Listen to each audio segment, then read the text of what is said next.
Matapos ang nangyari kay Yusek Cabral, may balibalitang sino nga ba ang isusunod? Kasi hindi yan unang beses ha. Marami na pong nangyari na mga dating DPWH na kung saan ay natahimik na. Yung iba nag-ibang bansa, pero yung mga ganitong balita na talagang tinatahimik talaga ay nakakabahala po yan. At sino nga ba ang isusunod nila? May sabi-sabi, si Saldico daw. Nako, mag-ingat talaga sila. O ito, panoorin po natin ang update po dyan at paliwanag po ni Attorney Vic Rodriguez na kung saan pati itong cellphone ni Yusek Cabral ay pinag-initan na rin nila. Hindi ilalabas yung pag hindi isurrender yung cellphone. Ano meron sa cellphone ha? Anong meron dyan? May kinakatakutan ba sila? O ito, panoorin natin ang video. Ito pong nangyari kaya nasirang Undersecretary Cathy Cabral na tumambad po sa ating lahat kagabi, bago po maghating gabi. Hindi po ito yung unang pagkakataon na may naganap na ganitong nakakalungkot at nakakasindak na kaganapan diyan po sa mga kawani o officials of DPWH. Ang pinakamataas po to date na nagkaganito, ang sinapit ay si Undersecretary Cathy Cabral. But let me just refresh everybody's recollection. Pangatlo na po ito, yung napapabalita, pangatlo na po ito.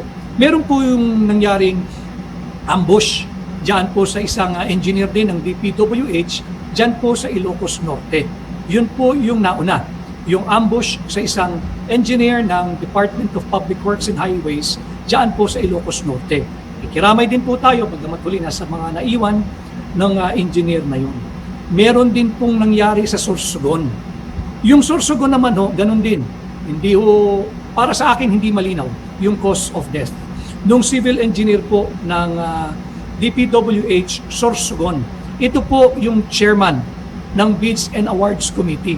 So pangatlo na po itong nangyayari kay Yusek Cathy Cabral, peligrosong panahon. Bakit po natin kinakailangan pag-usapan ito? Sapagkat napakarami pa pong nanganganib ang buhay.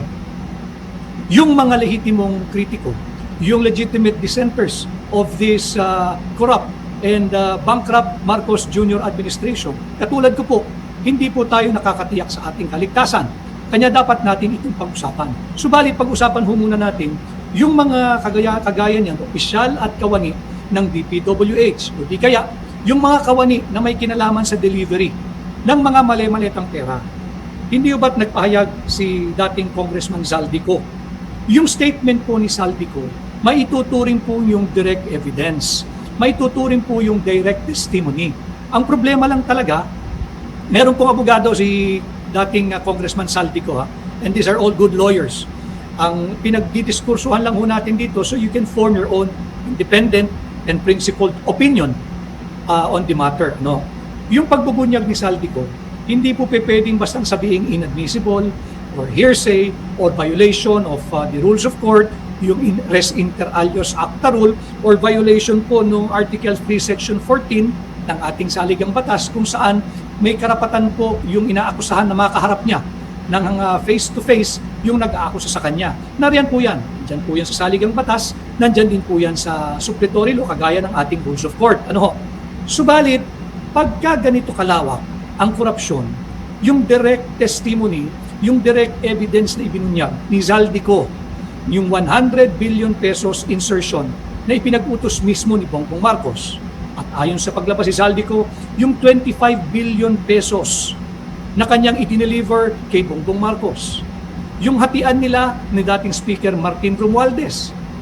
Isa lang ito po yung mga halimbawa na paano niya ngayon ito pangangalagaan. Yung buhay po ng mga taong kagaya nito ay nanganganib. Peligrosong panahon, pero ang lugi po, kagaya ng mga nagbuwis ng buhay ng mga empleyado at opisyal ng DPWH.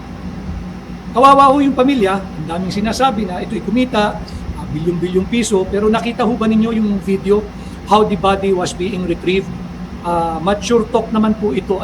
So pasintabi sa mga nanananghali, alam kong gusto lang din ninyo na real talk usapan. Pero yung video po na nag-circulate, kung paano nare-retrieve o kinukuha o kinokolekta yung katawan ng Yusek ng DPWH, kalunos-lunos po, hindi ba? Kagaya nga po nung palagi ang sinasabi na hindi ho tugon sa buhay yung limpak-limpak ng iyong kayamanan. limpak-limpak nga ang nakamal mong kayamanan, pero ito naman ang iyong sinapit. Ano? And I remember the favorite quote of my mother when she was still alive. We are not made rich by what is in our pockets, but by what is in our hearts. Importante ho talaga may pagmamahal sa bansa. Meron hong pagmamahal sa sa kasalukuyang henerasyon ng kabataan. Kawawa naman ho ito kung hindi natin naayusin ang ating bansa. At yung darating pang henerasyon. Peligrosong panahon.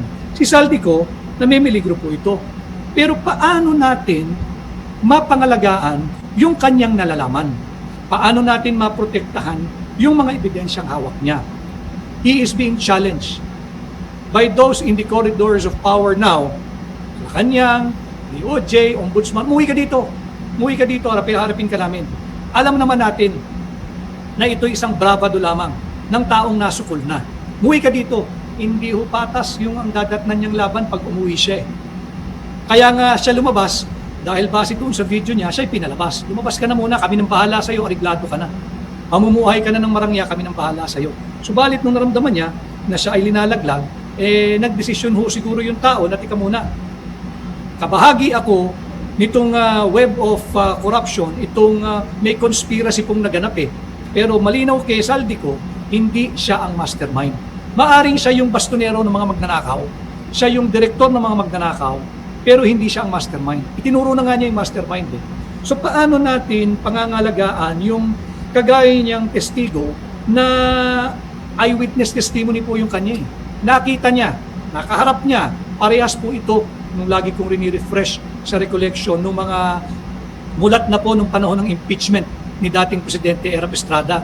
Yung star witness po ng prosecution, si Ginang Clarissa Ocampo, yung executive ng BDO na ngayon, Equitable Bank dati, BDO na ho ngayon. Tinanong siya paano siya nakatiyak na pinirmahan at si Pangulong Estrada ang pumirma doon sa signature specimen card sa ibabaw ng pangalan Jose Velarde. No? Ang sagot niya, I was a foot away. Ganon kalapit. Ganon din po ang value, yung probative value, yung evidentiary value nitong pahayag ni Saldico. Eyewitness testimony po ito Direct evidence po ito, direct testimony po. Ang problema lang natin mga kababayan, paano mo ngayon pangangalagaan kung anong nalalaman ito? Kasi pwede sanang deposition. Yung mga maalam po sa batas, yung mga lawyers, nakasbaybay, yung mga law students, yung deposition, isa pong mekanismo ito to preserve yung testimonya, whether nung testimonya ng witness ng prosecution o testimonya ng witness ng depensa. Ang problema, babangga po ito doon sa nauna na nating na-diskurso kanina, yung Rule 130 Section 28 ng Rules of Court, yung Res Inter Alios Acta Rule, na hindi ka pwedeng ma-prejudice o matihado dahil sa isang direct na testimonya ng isang tao na dinadawit ka. Bakit? Nakaugat po iyan doon sa Section 14, Article 3 ng ating saligang batas, paragraphs 1 and 2, na meron pong ang akusado po ay presumed innocent until proven guilty at yung akusado po ay may karapatan na makaharap niya ng face-to-face at ma-cross-examine niya yung taong nag-aakusa sa kanya. Subalit katangi-tangi po itong anomalyang dulot ng illegal, invalid, immoral, unconstitutional at criminal 2025 national budget. Doon po talaga nakaugat yan Paulit-ulit ko sinasabi sa inyo, ang simulat katapusan ng korupsyon sa Pilipinas ay ang ating taunang budget. Diyan po talaga yung source of all evil pagdating po sa governance, pagdating po sa gobyerno. Hindi pwedeng, mainam na rin po yun. Wala akong makitang iba na pamamaraan, kundi mag-execute po sila ng affidavit outside of the court at ito ay panumpaan na lamang nila. Hindi lamang po ni Saldico. Diba? Sinimulan ko lang po kay Saldico dahil seemingly, siya po yung talagang maraming alam, siya po yung maraming ebidensya, siya po yung maraming dokumento, kagaya po yung mga dokumentong nailabas na ang dami po, bilyon, I think 5 or 10 billion pesos ang ibinuhos sa Quezon City. Dito po sa aking lungsod ng aking kapanganakan, naglingkod din po ako sa local government dito, sa barangay at sa City Hall. 10 billion ang ibinuhos di umano mula sa 2025 GAA sa Quezon City. Yung mga kababayan po natin sa Blue Ridge, mga 100 or 300 million pesos, nakalagay po doon improvement of roads sa loob ng Blue Ridge. 100 to 300 million. Alam ho ba ninyo kung gaano karaming kalsada yung 100 to 300 million? Ang Barangay Blue Ridge po ay barangay ng mayayaman. Maayos po ang kalsada ron. Hindi po yung pinapasok ng mga truck, maliban lang sa truck ng basura na hindi naman ganoon kabigatan para mawasak ang kanilang kalsada. So yun po yung mga bagay na siguro yun din. Ang laman, di ba, few months back or a month ago ay napabalitang nawala, ninakaw yung laptop ni nasirang Yusek Cathy Cabral. Yung laptop niya mukhang doon encoded lahat ng mga tumanggap ng proyektong Ghost Project, whether flood control or imaginary road widening, road improvement, road concreting. Nandoon po sa laptop niya yon. Nawala po iyon a month or 2 months ago. Yung may mga alam sa manumalyang flood control project at may hawak ng mga mabibigat na ebidensya, ingatan nyo yan. Kung wala kayong tiwala ngayon na ilabas yan, darating ang panahon na kailangang ilabas talaga yan para makulong yung mga mastermind. Lalo na pag naging presidente si VP Sara, pag ilabas nyo yan, lagot ang mga buwaya. O ayon po dito kay Eduardo Barcelona, sobra na ito, isa-isahin na yung mga hawak ng katotohanan. Diba, nakakalungkot? Pero siyempre, ganun talaga pag pera ang pinag-usapan. Malaking pera po yan, bilyon-bilyon po yung kinita nila dyan. Ano naman kung maglabas sila ng milyon para lang ay hindi sila makulong. Sabi ni Bright D. Guzman, sayang ang malasakit nyo, Attorney Vic. Mukhang tanggap naman ng karamihan, mananatili na lang talaga mahirap ang ating bansa dahil ang inaasahan nating magpoprotekta sa atin ay nasa panig na din ng mga magnanakaw na ito. Sa bagay, sa ngayon kasi, sila yung makapangyarihan, pero sana ay hindi po mananahimik yung mga matatapang nating kakampi dyan. Meron naman tayong kakamping mga congressman, may mga kakampi tayong senador, at ang higit sa lahat, kakampi natin ang Vice President. Hanggang dito na lang. Thank you. Goodbye.